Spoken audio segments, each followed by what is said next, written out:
parang green. Ano yung green? Mangga. Mangga po. Ilang order po? Isa lang.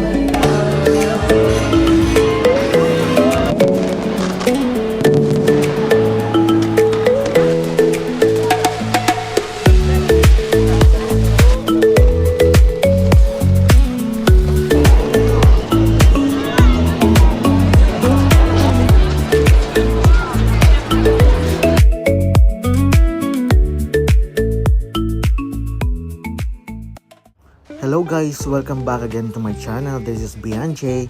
So, alam niyo ba guys na sa Qatar, hindi lang mga luxury places, skyscrapers at shopping malls ang pwedeng puntahan. May mga festivals din dito na talagang sulit puntahan. Lalo na natin kung mahilig kayo sa food, entertainment at sa mga unique na experience. At sa video na ito, samahan niyo ako dahil pupunta tayo sa dalawang exciting na festival, ang Qatar Kite Festival at ang International Food Festival. So tara, simulan na natin. Unang stop natin ang Qatar Kite Festival. Pagdating pa lang namin, makikita mo na agad na ibang klase ang atmosphere.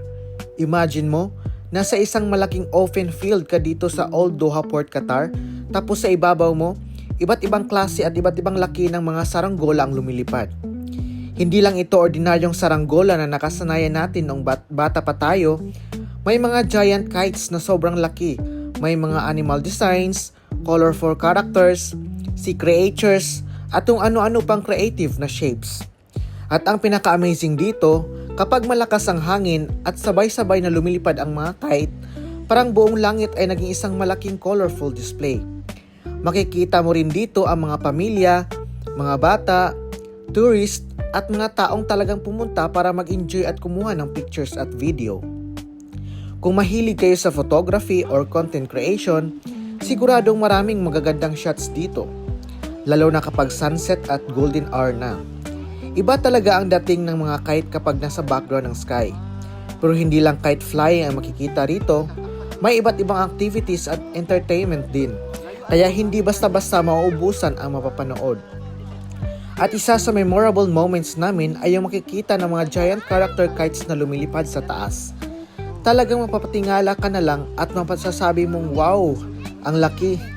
At kung may kasama kayong pamilya o mga bata, magandang activity ito dahil hindi kailangan na puro shopping o restaurant ang inyong gala. Pwede kayong mag-relax, mag-picture, maglakad-lakad at panoorin ang mga kite habang nasa open space.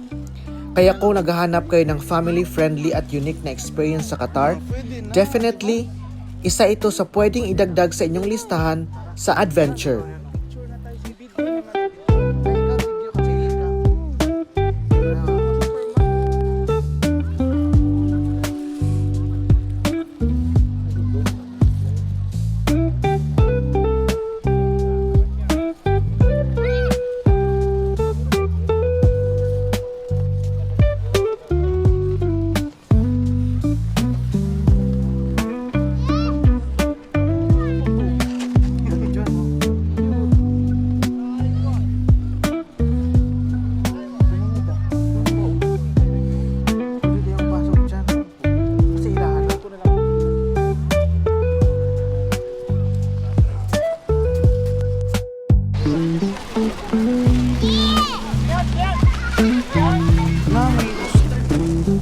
Ito nga may selfie ako.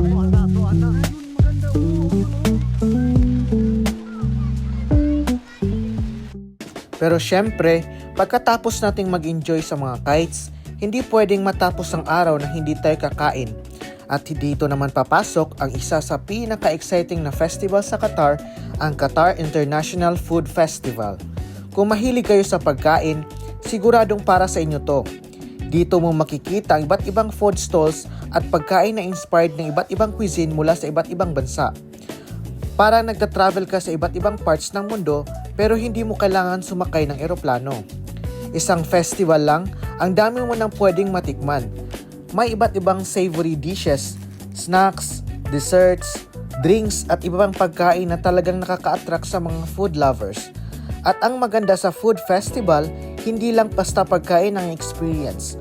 May mga people enjoying their meals, families spending time together, friends taking pictures at syempre, may mga content creators na busy sa pagkuha ng perfect food shots.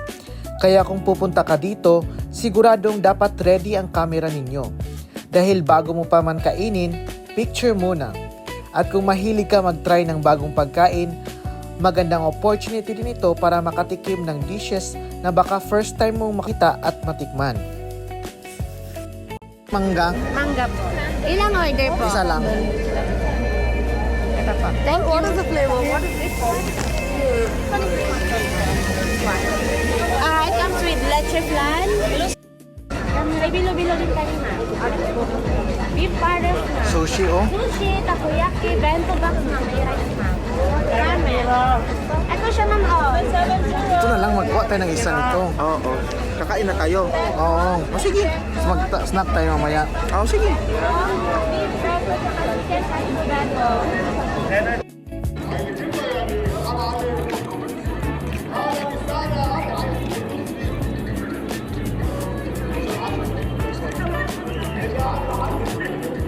Ano?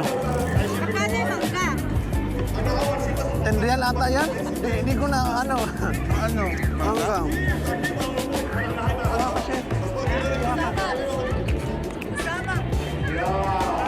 Buti binigay pa yung turon mo.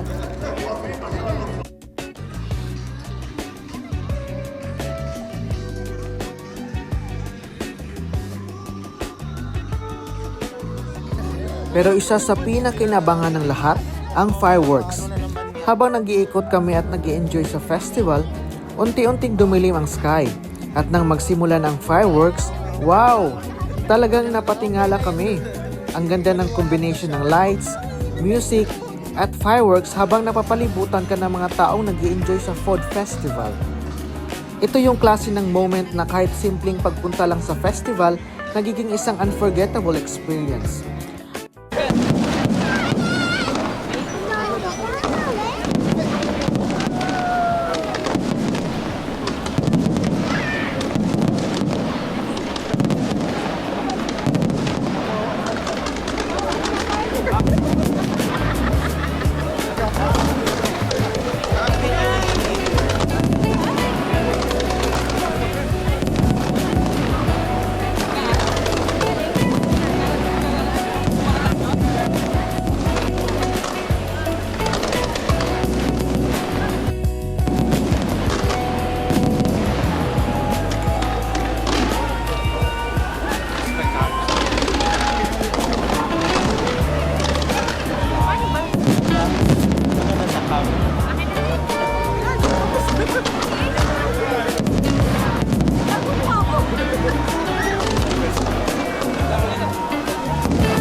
Saan mo daw ako?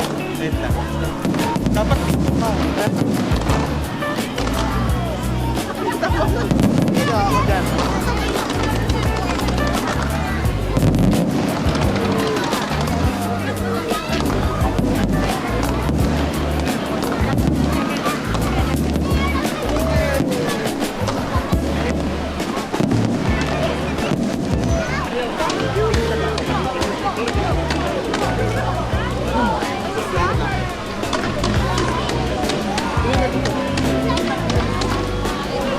Yung sakto yung price natin. Last daw, last.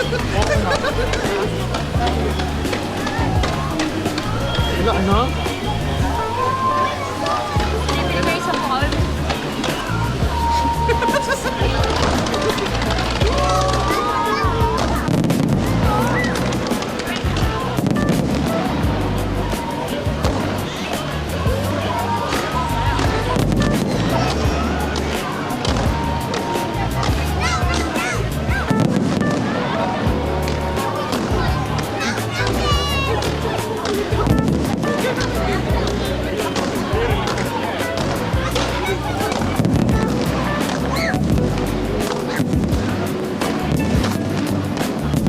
Kaya kung bibigyan niyo ako ng chance na balikan ito, absolutely yes. Qatar International Food Festival, isang experience na hindi lang tiyan ang mapapasaya, kundi pati ang mga mata at puso. At ang masasabi ko, magandang combination talaga ang dalawang experience na ito.